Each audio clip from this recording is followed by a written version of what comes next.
सोचो एक ऐसा एक्सप्रेसवे जो 1989 में प्लान हुआ था और 2025 में भी कंप्लीट नहीं हो पाया है। सिर्फ एक 600 मीटर ब्रिज की वजह से एनसीआर के सबसे बड़े प्रोजेक्ट्स में से एक एफएनजी एक्सप्रेसवे 36 ईयर्स से डिले हो रहा है। ये सिर्फ रोड की कहानी नहीं बल्कि हमारे सिस्टम की कहानी है। एफएनजी एक्सप्रेसवे का आइडिया सबसे पहले 1989 में प्रपोज हुआ। फरीदाबाद, नोएडा, गाजियाबाद को डायरेक्टली कनेक्ट करना गोल था ताकि दिल्ली का ट्रैफिक बाईपास हो सके। अगर ये बन जाता तो नोएडा से फरीदाबाद तक का सफर 60 मिनट्स की जगह पर 25 से 30 मिनट्स में पूरा हो सकता था। डिजाइन ऐसा था कि 56 किलोमीटर लंबा, 6 lanes with bridges, interchanges and linkages to Delhi's regional corridors. So what was the biggest choke point? ये पॉइंट था यमुना रिवर पर 600 मीटर ब्रिज नियर चकमंगरौली ना कंप्लीट हो पाने की वजह से। यूपी ने बोला हम यमुना पर प्रपोज्ड ब्रिज के लिए फंड्स कंट्रीब्यूट करने को तैयार हैं। हरियाणा फंड्स की अकाउंटेबिलिटी को लेकर पीछे हटता रहा, which single-handedly triggered one of the most significant government projects delayed ever recorded. Result अलग अलग सेगमेंट कंप्लीट होते गए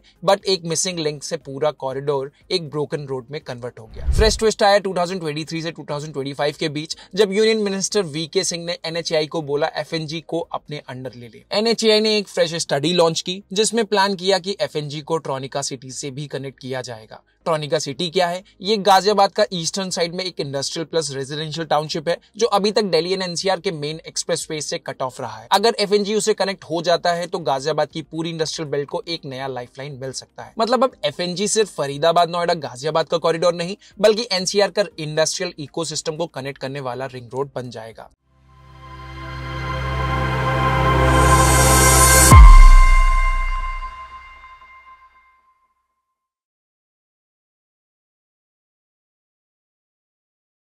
इंडिया में एक्सप्रेसवेज बनाने का सबसे बड़ा हर्डल है लैंड एक्विजिशन। एफएनजी इसका क्लासिक एग्जांपल है। नोएडा स्ट्रेच में 11.6 किलोमीटर कंप्लीट है बट छोटे छोटे पैचेस अभी भी कोर्ट्स में अटके हुए हैं जैसे Sorkha village, Shahdara patch, etc. एक हिंडन रिवर एलिवेटेड सेक्शन भी अप्रूवल एंड लैंड डिस्प्यूट्स की वजह से पेंडिंग है। क्यों होता है ऐसा? लैंड प्राइसेस एनसीआर में स्काई हाई है। जब अथॉरिटी रोड्स के लिए लैंड एक्वायर करना चाहती है तो लैंड के अगेंस्ट कंपनसेशन डिसाइड किया जाता है और बहुत बार लैंड ओनर्स ज्यादा कंपनसेशन या दूसरे रीजंस की वजह से कोर्ट तक चले जाते हैं। एग्जाम्पल 2014 से 2018 में एनएचएआई ने 81,000 करोड़ लैंड एक्विजिशन पे खर्च किया जबकि एनएचएआई का कंस्ट्रक्शन पे इन्वेस्टमेंट सिर्फ उसका आधा था विच वाज अप्रोक्सीमेटली 41,000 करोड़। मतलब आधे से ज्यादा पैसा लैंड खरीदने में गया और इन सब के बाद भी डिलेस इनएविटेबल है। और जब डिस्प्यूट्स होते हैं तो कंस्ट्रक्शन पूरी तरह से रुक जाता है। एक 200 मीटर्स पैच अटके होने से पूरा 20 किलोमीटर का स्ट्रेच यूजलेस बन जाता है। 2013 में बने लॉ के हिसाब से गवर्नमेंट प्रोजेक्ट्स के लिए डायरेक्ट कंसेंट जरूरी नहीं है बट कंपनसेशन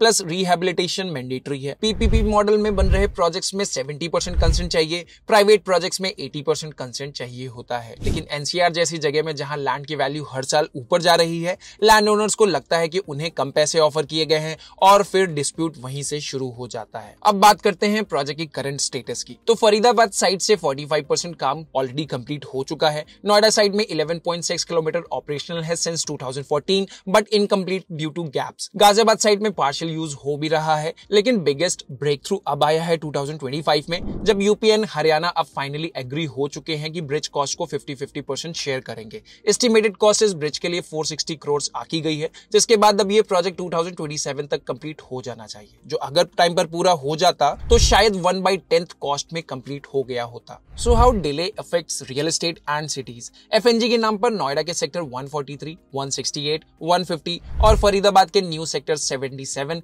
88 डेवलप होने लगे। डेवलपर्स ने प्रोजेक्ट्स लॉन्च किए बायर्स को ये बोलकर कि एक्सप्रेसवे जल्दी आ रहा है बट ग्राउंड रियलिटी एप्रिसिएशन उतनी फास्ट नहीं हुआ जितनी फास्ट होना चाहिए था। इन्वेस्टर कॉन्फिडेंस नीचे गिर गया। जो प्रोजेक्ट्स बने भी वो भी एक प्रॉमिस जोन बन गए। प्रॉमिस तो है लेकिन डिलीवरी अभी तक पेंडिंग है। ये सिर्फ रियल एस्टेट का प्रॉब्लम नहीं, ये सिटी प्लानिंग का क्राइसिस है। जब कनेक्टिविटी इनकम्प्लीट होती है तो जॉब्स, इंडस्ट्रीज और हाउसिंग डिमांड सब इंपैक्ट होता है। What can we learn from this FNG project? Interstate project में सबसे पहले फंड शेयरिंग एग्रीमेंट होना चाहिए। एक ब्रिज 36 इयर्स तक अटका रहा क्योंकि एग्रीमेंट डिले हुआ। टेंडर तभी फ्लोट करना चाहिए जब 90% राइट ऑफ वे मतलब रोड बनाने के लिए लैंड एक्वायर्ड हो जाए। सेंटर को इंटरस्टेट वाले ऐसे प्रोजेक्ट्स जहां डिस्प्यूट बड़ा है वहां जल्दी एंट्री लेनी चाहिए। जैसे एनएचएआई अब स्टडी कर रहा है, अगर ये स्टडी 1995 में की होती तो एफएनजी कब का ऑपरेशनल हो भी गया होता। हमारी व्हाइट हैट एडवाइस इन्वेस्टर्स के लिए ये है कि एफएनजी की अपसाइड अभी भी पावरफुल है लेकिन एफएनजी हो या कोई भी बड़ा गवर्नमेंट प्रोजेक्ट एक्सप्रेसवे प्रीमियम तभी पे करे